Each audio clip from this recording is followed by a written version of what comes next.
لكم في الروح.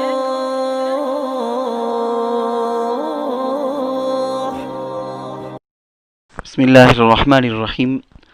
الحمد لله وكفى وسلام على عباده الذين اصطفى. أما بعد، أعوذ بالله من الشيطان الرجيم. بسم الله الرحمن الرحيم. وعاشروهن بالمعروف. صدق اللہ العظیم.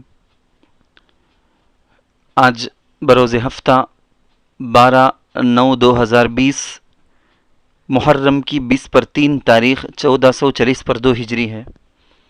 ہم ہر ہفتہ حقوق کے اعتبار سے اسلامی زندگی، گھریلو معاشرہ، اس عنوان پر ہم سلسلے وار کئی ہفتوں سے ہم اس بارے میں اس عنوان پر بیان سنتے آ رہے ہیں.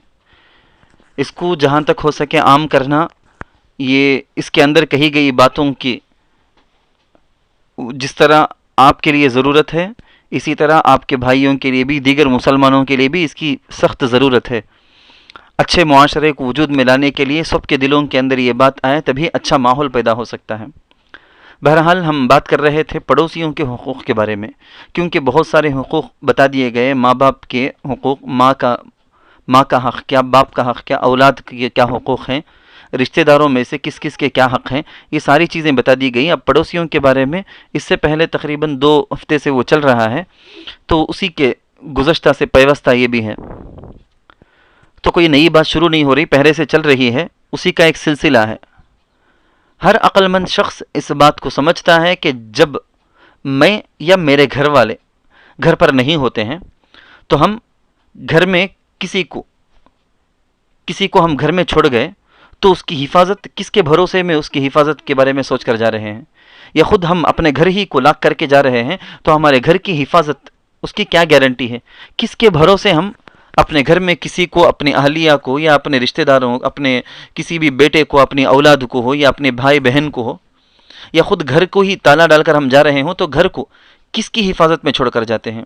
ہم کو سمجھ میں آتا ہے، سب جانتے ہیں، پڑوسیوں اور گلی والوں کے بھروسے ہی تو چھوڑ کر جاتے ہیں. اور ہمیشہ یہ خیال رہتا ہے کہ خدا نہ خواستہ کوئی بھی بری بات پیش آئے تو حفاظت کے لیے یا مدد کے لیے یہ میرے پڑوسی سب سے پہلے آ جائیں گے، چاہے کسی بھی وقت ہو، دن ہو کہ رات. ہاں، یقیناً ہمارے بہت سارے رشتہ دار ہیں، ہم کو چاہنے والے ہمارے بھائی ہیں، بہن ہیں، سب اپنے اپنے گھروں میں ہیں. ہو سکتا وہ دور ہوں، ہو سکتا وہ دوسری بستی میں ہو سکتا بستی کے اندر ہی مگر دور ہوں. ان کے آنے میں ہم وقت مدد کی، جب ہم کو ضرورت ہوگی، مدد کا وقت ہوگا تو اس وقت آ کر ان کے پہنچ کر مدد کرنے تک بہت دیر لگ جائے، وہ ہمیشہ ہمارے گھر کے حالات سے باخبر بھی نہیں رہ سکتے. اس سلسلے میں پڑوسی لوگوں کا رول، ان کا کردار بہت اہم ہوتا ہے. اس میں کوئی تعجب نہیں ہے کہ ایک سچا مسلمان جو دین کی تعلیمات سے اپنے دل اور عقل کو روشن کر رکھا ہوتا ہے، وہ اپنے پڑوسی کے ساتھ نرم خو ہوتا ہے، خوش خلق ہوتا ہے، رہن سہن میں بھلائی کے ساتھ پیش آتا ہے، معاملات میں نرمی برتتا ہے. اگر اس کے یا اس کے گھر سے پڑوسی کو کوئی فائدہ پہنچ رہا ہوتا ہے تو اسے نہیں روکتا، کیونکہ وہ رسول اللہ صلی اللہ علیہ وسلم کا ارشاد اپنے دل میں، اپنے دماغ میں رکھتا ہے کہ بخاری اور مسلم شریف میں روایت ہے. وہ فرمایا رسول اللہ صلی اللہ علیہ وسلم نے، کوئی پڑوسی اپنے پڑوسی کو دیوار میں کھونٹی گاڑنے سے بھی منع نہ کرے. تمہارا پڑوسی تم سے آ کے پوچھتا ہے کہ تمہاری دیوار میں ایک میخ مار لوں، ایک ککی اٹکا لوں، کپڑے سکھانے کے لیے رسی باندھنا ہے یا کسی اور مقصد کے لیے، تو اس سے بھی پڑوسی کو منع نہ کرے. تم سے، تمہارے گھر سے اگر پڑوسی کو فائدہ ہو سکتا ہے تو فائدہ پہنچاؤ. اسی لیے مسلمان اپنے پڑوسی کے ساتھ اتنا خیر خواہانہ معاملہ کرتا ہے کہ جو اپنے لیے پسند کرتا وہی اپنے پڑوسی کے لیے بھی پسند کرتا ہے. چنانچہ پڑوسی کے احساسات میں شریک ہوتا ہے، اس کی خوشی کو اپنی خوشی اور اس کی تکلیف کو اپنی تکلیف سمجھتا ہے. یہاں پر بخاری اور مسلم شریف کی وہ حدیث اس مسلمان بندے کی رہنمائی کرتی ہے، لا یؤمن احدکم حتی یحب لاخیہ ما یحب لنفسہ، کہ کوئی ایمان والا، پکا ایمان والا اس وقت تک نہیں ہو سکتا جب تک کہ وہ اپنے لیے جو پسند ہے وہی اپنے بھائی کے لیے بھی پسند کرے.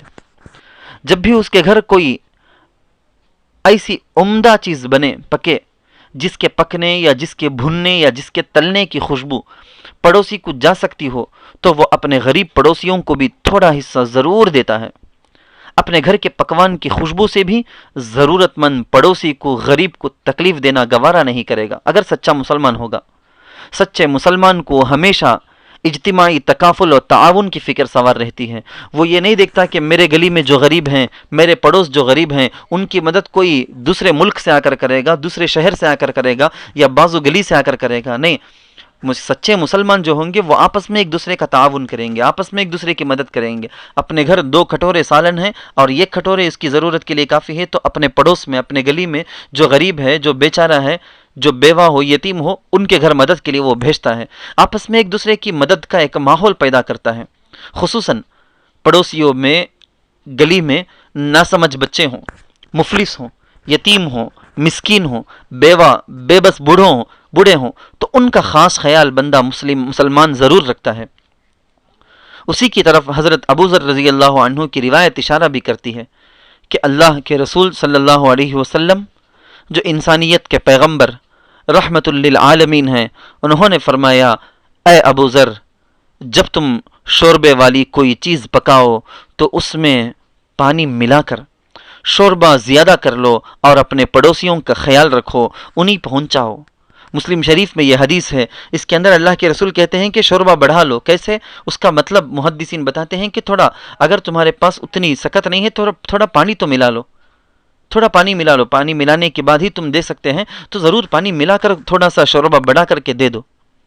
اس سے بھی اہم اور زیادہ تنبیہ کرنے والی وہ حدیث آپ کو یاد ہوگی کہ رسول اللہ صلی اللہ علیہ وسلم نے فرمایا ہے، وہ شخص مجھ پر ایمان نہیں لایا جو آسودہ ہو کر سوئے اور اس کے بغل میں، اس کے بازو میں اس کا پڑوسی بھوکا ہو اور اسے معلوم بھی ہو۔ طبرانی میں، بزار میں ابو یعلا نے اس حدیث کو نقل کیا ہے۔ کتنی اہم حدیث ہے۔ حدیث کہتی ہے کہ ایک مسلمان اپنے گھر میں خود پیٹ بھر کے کھا پی کے آرام کے ساتھ سوئے، جبکہ اس کے بغل میں، اس کے پڑوس میں کوئی اس کا پڑوسی بھوکا سو رہا، اس کو معلوم بھی ہو کہ اس کے گھر کچھ نہیں ہوگا۔ ایسا آدمی، اللہ کے رسول فرماتے ہیں کہ اس نے مجھ پر ایمان ہی نہیں لایا، وہ میرا ہے ہی نہیں، وہ میرا امتی کہلانے کے قابل ہی نہیں ہے۔ مگر آپ دیکھتے ہیں نا کہ آج اسلامی معاشرتی تہذیب تو بالکل ختم۔ اسلام معاشرہ کی زندگی کی سوشل کس طرح سے ہو، سماجی کس طرح سے ہو، اس کو سماج کے، معاشرے کے جو اخلاق آداب اسلام نے سکھایا ہے، اس کو تو بالکل انسانوں نے آج ختم کر کے رکھ دیا۔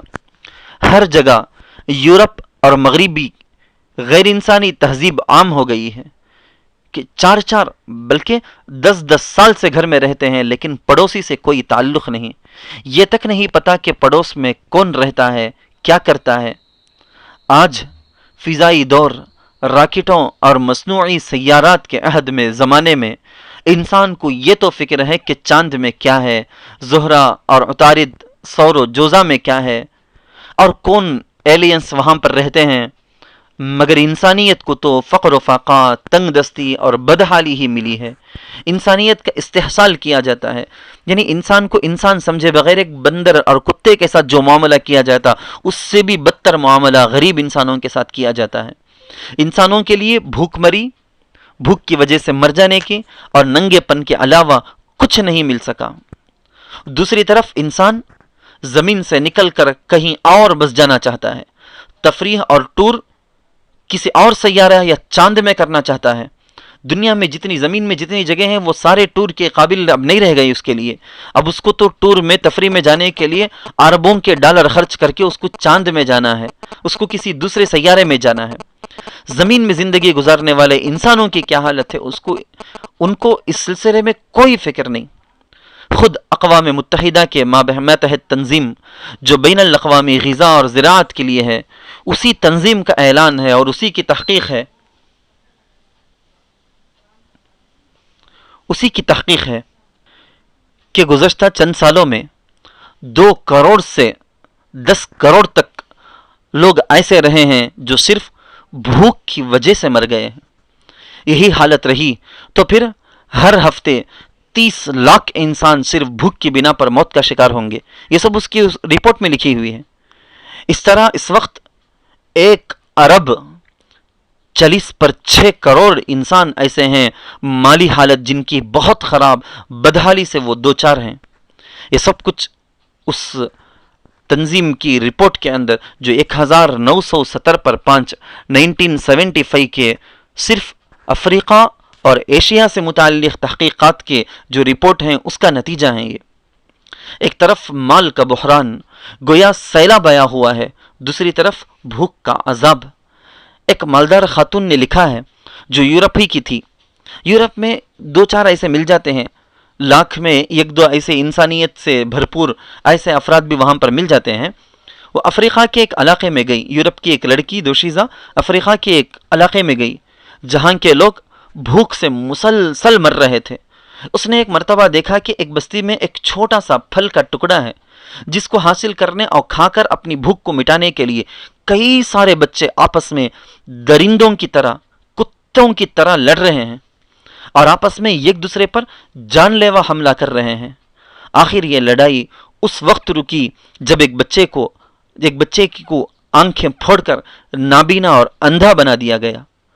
لڑنے والے ان بچوں میں جو سب سے بڑا تھا عمر کے اعتبار سے، سب سے بڑی عمر کا جو تھا اس کی عمر 8 سال سے زیادہ نہیں تھی. بھوک کی بنا پر جسم میں وٹامن کے نہ ہونے سے ہی بہت سارے لوگ نابینا خود بخود اندھے ہو جاتے ہیں. وہ جیتے جی درخت کے لکڑے کی طرح گرے رہتے ہیں، مر ہی جاتے ہیں. آپ نے دیکھا ہوگا فوٹو کے اندر افریقہ کے بہت سارے ہزاروں کی تعداد میں بچے، عورتیں، بوڑھیاں، مرد ایسے ہڈی ہو گئے ان کے جسم کے اندر نہ گوشت نہ چربی، کوئی طاقت نہیں. وہ بھوک کی وجہ سے غشی کھا کر کسی سڑک میں، کسی جگہ میں، ویرانے میں، باغ میں وہ گر جاتے ہیں، کسی جگہ زمین پہ وہ گر جاتے ہیں تو درخت کی ٹہنی کی طرح، جیسے درخت کی ڈالیاں ہوتی نا، ڈالیوں کی طرح وہ ہڈی ہوتے ہیں، ایسے ہی پڑے رہتے. اور بھوک زیادہ ہوتے ان کی موت کا پتہ بھی نہیں چلتا. وہ ایسے ہی وہیں پڑے، وہیں مرتے، وہیں سڑ کر ختم بھی ہو جاتے ہیں. جب اس یورپین لڑکی نے یہ دیکھا تو اس نے اپنا سارا مال اور اپنی جان ان کی خدمت کے لیے وقف کر دیا. نرس بن کر رضاکارانہ اپنی خوشی سے ان کی خدمات میں لگ گئی، ان کی خدمتوں میں لگ گئی. جس دنیا میں یہ حالت ہے، جس زمین کے بارے میں آپ یہ سن رہے ہیں، اسی دنیا اور اسی زمین کے چند علاقوں میں، بہت چند علاقوں میں، یعنی مغربی ممالک، یعنی مالداروں کی دنیا میں، جو پوری دنیا کے اعتبار سے صرف 20% ہوں گے، یعنی پورے ورلڈ کے اعتبار سے صرف 20% وہ لوگ ہوں گے. وہ مگر پورے عالمی دولت کے، پورے دنیا کے سرمایہ کی 80% حصے پر مال اور دولت کے وہی قابض ہیں. وہ دولت کی حفاظت جنون کی حد تک کرتے ہیں. دولت حاصل کرنے کے لیے وہ کسی بھی حد تک جا سکتے ہیں، پورے کے پورے ملک کو مار کے برباد کر دے، تباہ کر دے، سب کی جان لے کر قبرستان بنا کے رکھ دے، اس سے بھی وہ باز نہیں آئیں گے. کتنے لاکھوں کے لوگوں کی جانیں جاتی ہیں، کس وجہ سے جاتی ہیں؟ زہر دے کر، کھانے کی چیزوں میں، دوائیوں میں، سب چیزوں کے اندر وہ دے کے مرا دیں گے. لیکن ان کو تو دولت حاصل کرنی ہے، ان کو کسی کی جان سے کوئی سروکار نہیں. یاد رہے یہ سب کچھ غیر اسلامی تہذیب ہے، کیونکہ اسلامی تہذیب نے تو اتنا بھی برداشت نہ کیا کہ تمہارے ہانڈی کی خوشبو پڑوس کو جائے اور وہ بھوکا ہو. مسلمان ہی پر ذمہ داری ہوتی ہے کہ وہ اس فرق کے خندق کو، اس اتنے بڑے فرق کو ختم کرے. وہ شریعت کے نور کے مشعل کو اپنے ہاتھوں میں اٹھائے. اللہ نور السماوات والارض مثل نورہ کمشکات فیہا مصباح المصباح فی زجاجہ الزجاجۃ کأنہا کوکب دری یوقد من شجرۃ مبارکۃ زیتونۃ لا شرقیۃ ولا غربیہ. یہ عجیب و غریب نور، اس نور کو انسان پوری دنیا میں اس نور کو لے کر نکلے، چمکائے. اسی سے مغرب کی تاریکی، وہ اندھیرا چھٹ سکتا ہے، تاریکی چھٹ سکتی ہے. انسانیت کو رشد و ہدایت اسی سے مل سکتی ہے. امن و سلامتی سے پوری انسانیت اسی کی وجہ سے ہمکنار ہو سکتی ہے. اور بھی باتیں ہیں انشاءاللہ اگلی قسط کے اندر دیکھ لیں گے. وآخر دعوانا ان الحمدللہ رب العالمین. لبیک اللہم لبیک لبیک لا شریک لک لبیک ان الحمد والنعمت لک والملک لا شریک لک.